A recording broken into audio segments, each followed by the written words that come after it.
Together, growing in faith, changing communities. Majingiswe Jesu Kristo.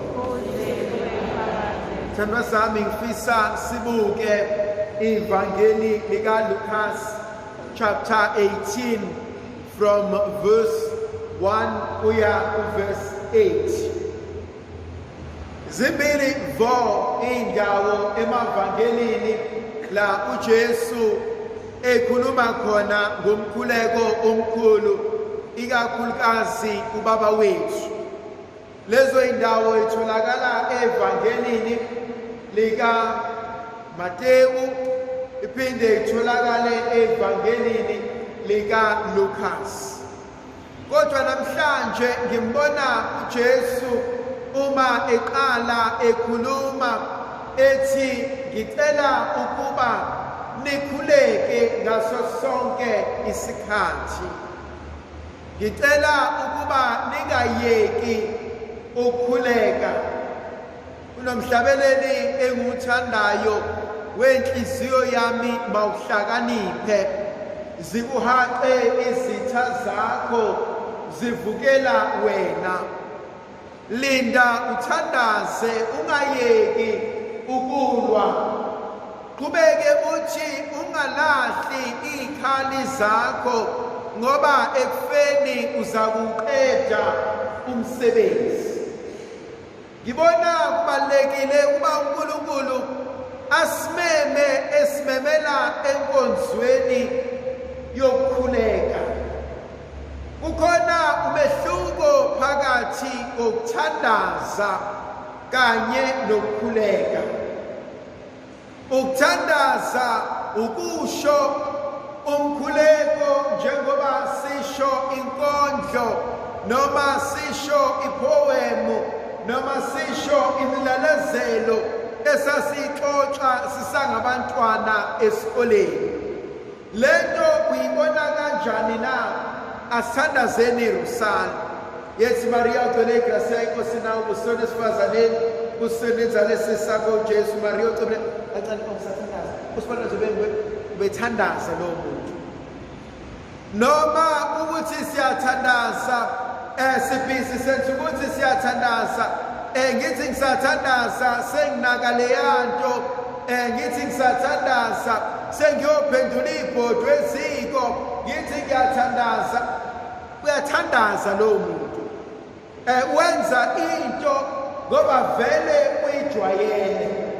Ungena ekameleni angene embhedeni athe inkosi kaze ngakhathala kodwa ngenza imkhuleko yomhlangano nkosikazi mami ngiyayinikela kuqobolwa. Uyathandaza. uJesu usibizela enkonzweni ethe ukujula kunomkhuleko unokuthandaza. Ucela ukuba sifunde ukukhuphukela entabeni.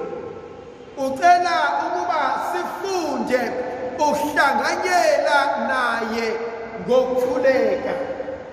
Kunezinto ezimbalwa engifisa sidlule kuzona uma sifisa ukujulisa nokuqonda umkhuleko.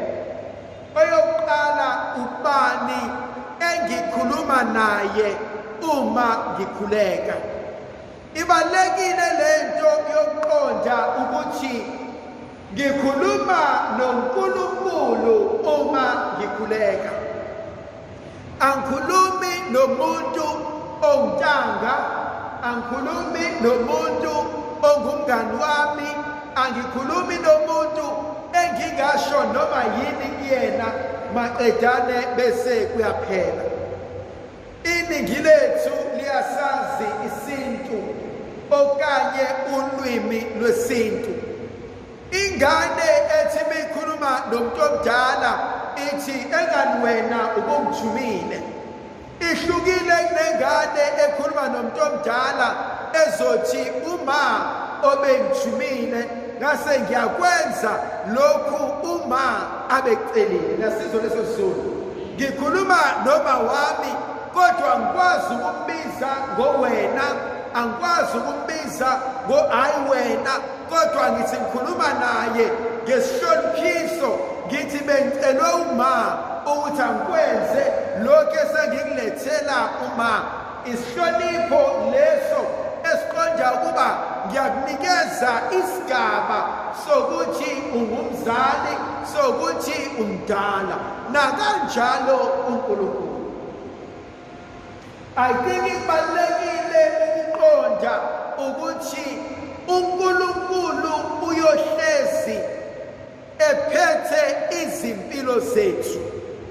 Number 2, uma sazi ukuthi sikhuluma nobani akuve kubalekile ukuqonda ukuthi uyothini uyokhulumani nalomuntu oyokhuluma naye.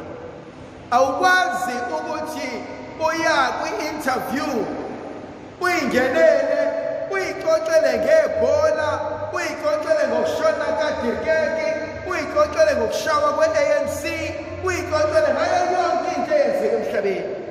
Uma uya kwi-interview kunezinto ezimbalwa ezibalulekile oyokhuluma ngazo ngoba izona ozisukele. Angibuze umzekeliso olula. Asibayekeni laba abazongeniswa. Thina sonke size kule mvuselelo sizofunana. Kwakhona abantu India, iKhaladi, umlungu, umuntu omnyama, bonke bayashona, bonke bayaNkulunkulu. Malifika India ufunani athi uNkulunkulu ufunani lithi India Nkosi ngicela ungiphe umcebo. Athi uNkulunkulu buyele emhlabeni yoceba.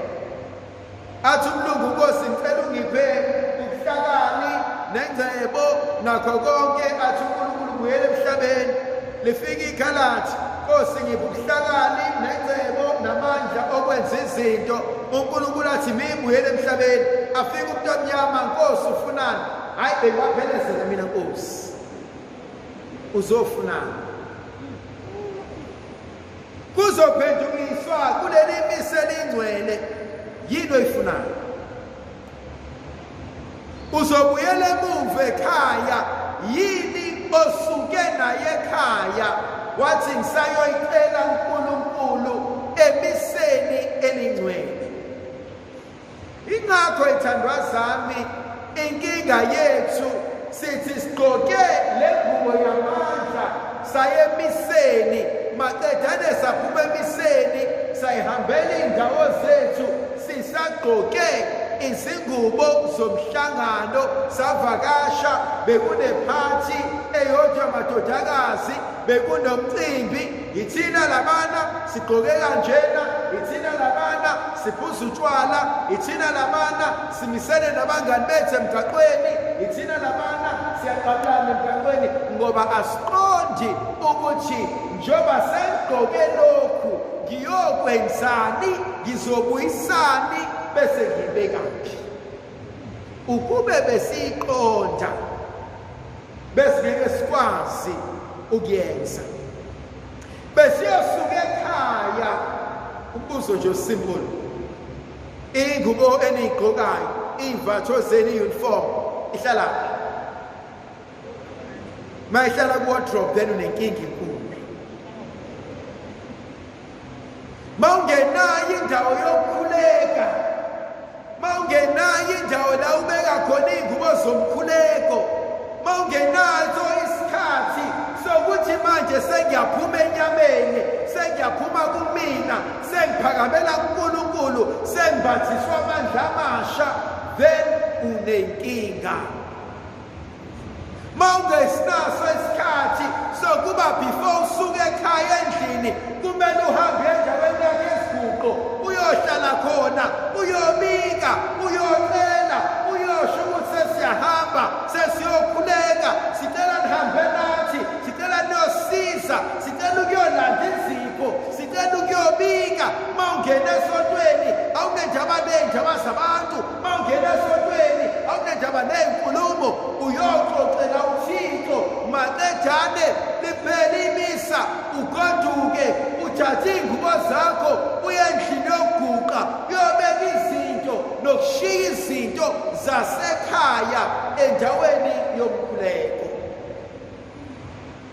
Kodwa masisakwazi ukuyigqoka siphinde sihambe iy'ndawo zethu, abantu bakaNkulunkulu bayabhubha baswele ulwazi.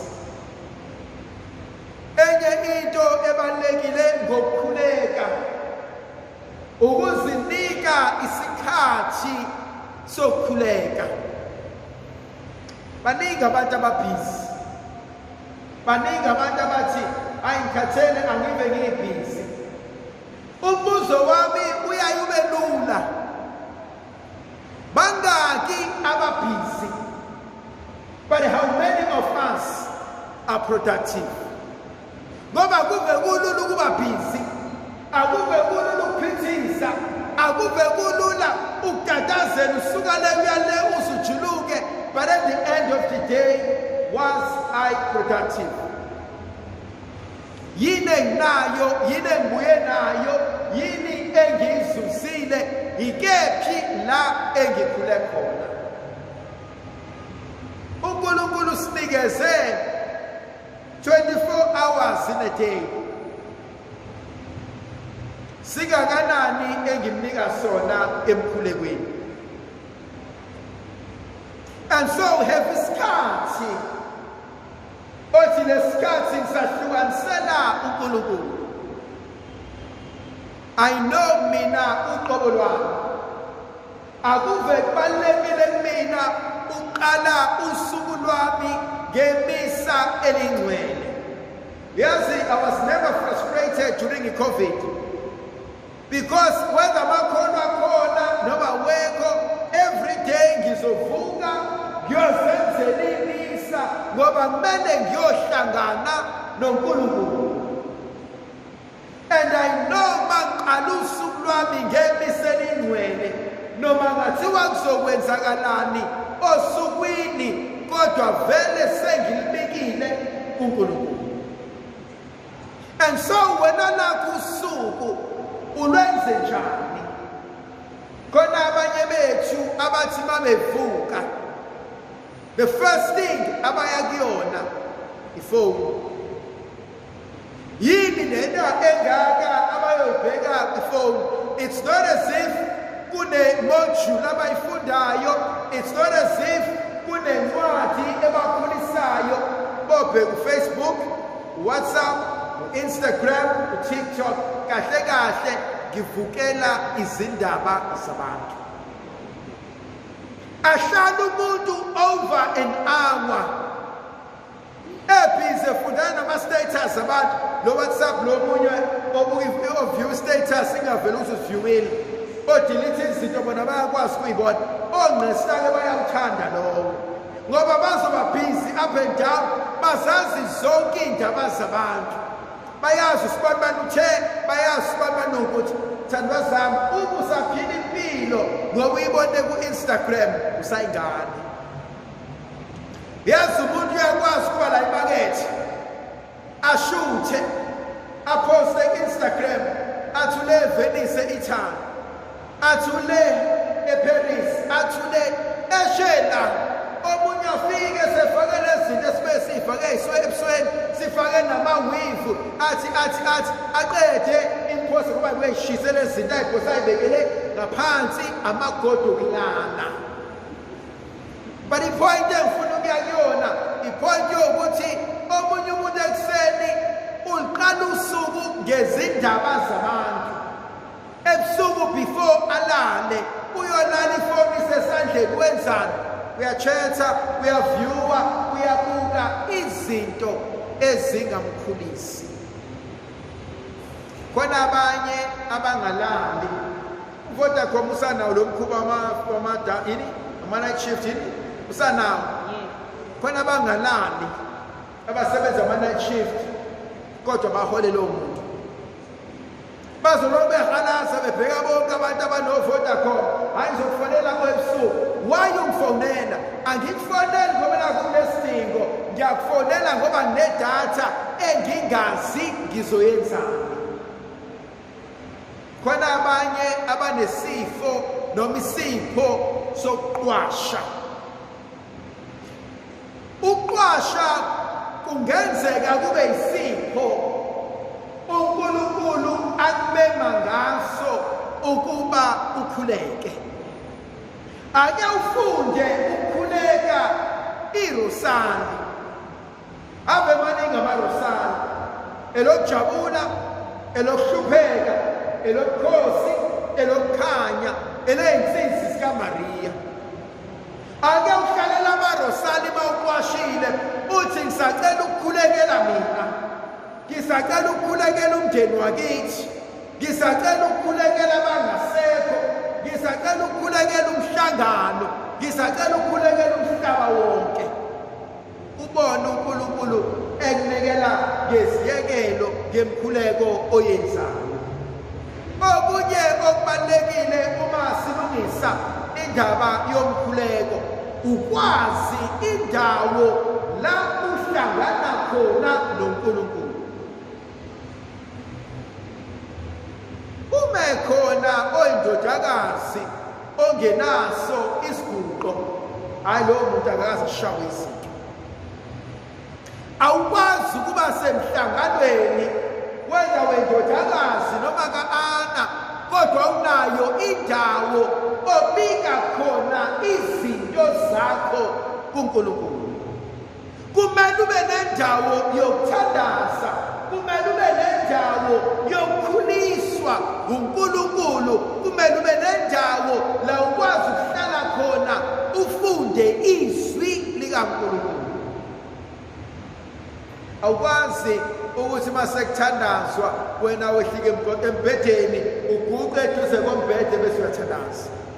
Sasikwenza sayingane lokho. Sesikhulile manje. Asikwazi ukuyenza leyo. Umuntu nomuntu uyayiswela indawo abika khona. Why ngi-insista lento? Because the more uyenza lento, ingelosi yakho iyafunda ukuthi ngo-7 siyahlangana kuleya ndawo ngikulethele impendulo kuNkulunkulu. Khona abanye abantu ingelosi yabo imlindile endaweni yomkhuleko kodwa yena ubhizi ne-TV. Weyithandwa zami, asihlebeni nje kancane. Imnandi TV. Ayikho into ebhora njenge-TV. Mina uyangixaka umuntu osabuka i-TV. Ikhona nala ngihlala khona ngoba nginey'ngane ey'ncane. Hayi kodwa iyabhora i-TV. Ngo-5 isakhona i-Days of Our Life, Not Born and Beautiful, isakhona. Okay, ngeke ngiphendule kulungile. Ngo-5 uqalani nebukwayo from 5. Okay, kulungile niphendula again. Ngo-5 kunama-soapies aqalayo angithi. Ngo-6 kunama-soapies. Ngo-7 kunama-soapies. Ngo-8 kunama-soapies. Ngo-9, ngo-10 angazi kuphela nini. Kuphela ngisethini? Ngo-10. So from 5 till 10, 5 hours. Ngibhizi ngibukana ney'mpilo zabantu ku-TV. Angibazisho ukubazi labantu.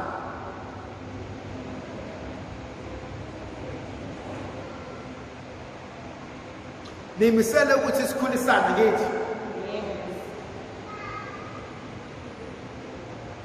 Uma kukhona umuntu la over 25. Uma kukhona umuntu la over 25 who does not hustle. Akekho serious ngempela. Niyazi ukuhustle ngithi?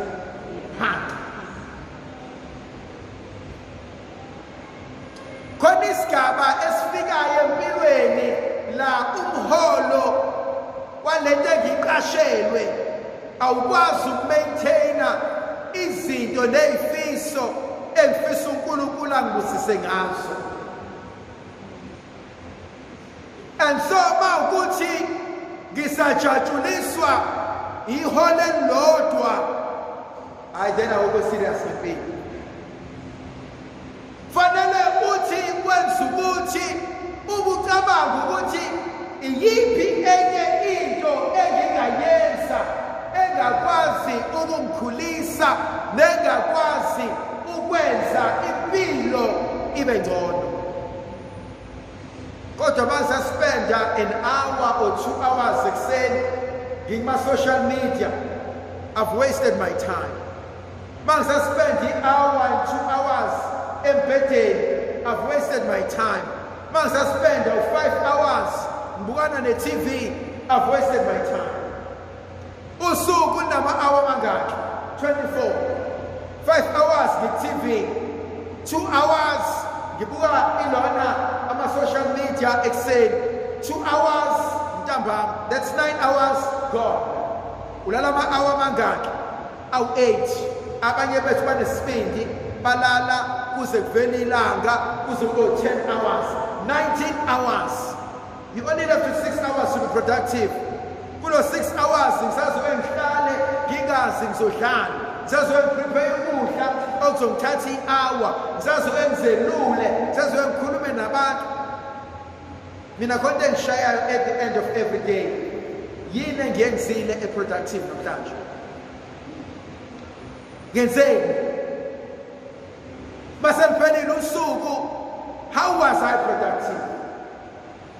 And so ithandwa zami, I strongly believe ukuthi uNkulunkulu sibeke esigabeni, sikwile group, sikwile age, sikulesi sikhathi la ekumele ngabe khona sinamandla okwenza izinto zenzeke. Last point, uthi uJesu ningalahli ithemba. Sibulele umhlabeleli wami wenhliziyo yami mawuhlakaniphe. Ungalahli ithemba. Khona into ebaluleke ukudlula konke. Ungaba nemali, ungaba nengcebo, ungaba nakho konke. The moment ulahlekelwa ithemba empilweni, konke nakho kuyoshabalala. Isimo asiyohlezi sinje. Namhlanje uxakekile, namhlanje uyinhlekisa, kodwa izinto zizoba ngcono. Kunento engiyithandayo, ngiyisela mina ithandwa zami, nezwe ngiyatshontsha. Uma kukhona into enhle engiyibonile, ngayithanda, anginqeni ukuya kumuntu, ngiyayithanda lento yami, ngiyayithanda indlela owenza ukuthi, ngiyakuthanda ukuthi ngicela ungifundise ukuthi nami ngingakwenza kanjani. Asikasifundeni ukuba amasela, ngiyayithanda leyanto, asikasifundeni ukuthi ayi nami ngizoba yisela.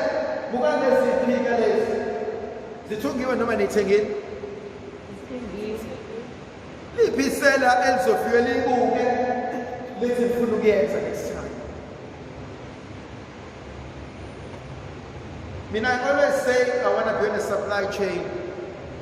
If kukhona into akunikayo loyana, ngifuna ukuba yimina next time ozonika yena anikeze wena. Bafana bakithi, nomhlangano ninama-talent. Lapho sikhwama ama-treasurer ba zamasubongo. Abekho treasurer nomhlangano? Ama-owansazi no-treasurer nemizi nemali niyazi nikhona. Ngiphi thina? Highway namalini? Angizwa ma? Emalini, okay, malini namalini perishini. Malini ma? 177. 1,700. Hayi sukumani thanda sami sazobuza kuna basukumo o treasure. Namalini? 7. 600. Bye. Namalini?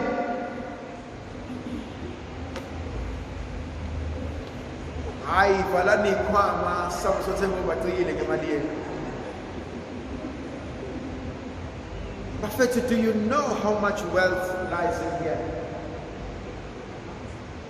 Do you know ukuthi you can do things? Kunabantu la abasebenza ka government, abasebenza kamasipala, kunabantu la abasebenza ngokutrain abantu, kunabantu la abasebenza ngama NGOs, kunabantu lana abasebenza ngokwenza izinto. Yazi masale kuthiwa nihlanganisa amakhanda, mathiwa uzanani, uzanani, ngizanani, ningasondelana enanisozelana. Asikho isidingo ukuthi asikwazi ukwenza ukuthi ngoba imali ayikho. Fanele masiyakuleya ngumuthela sikhiphe imali, masiyakuleya mvuselelo sikhiphe imali, because sonke uma besingahlangana uningi umsebenzi besingawenza. uNkulunkulu somandla abe nathi asibusisa sivikela sikhanyisele ngegama likaYise bene indodana nomoya oqobileyo.